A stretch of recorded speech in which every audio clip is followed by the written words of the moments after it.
Matthew 10:21. Paradose de adelphas, adelphan eis thanaton, kai pater technon, kai epanastesantai techna epigones, kai thanatosusen autus.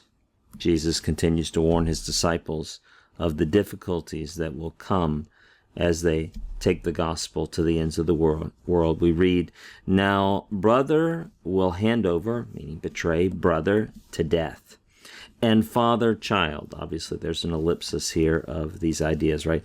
And father will betray child to death.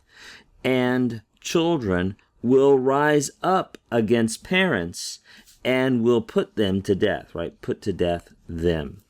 Let's look here. I've written the lexical form for this, epanastesantai. The lexical form is epanistemi. You probably know the word histemi, to stand, or anistemi, stand up. This is to stand up against. Epi, to stand up against, to rise up against. Notice the repetition we have of that prepositional prefix following the verb as well. That's not uncommon in Greek. In fact, it's quite common pattern that we have there. Our subject is the plural techna. Children will rise up against parents. The full parsing of the form in the verse here, that's just a future middle indicative, third person plural. They will rise up against.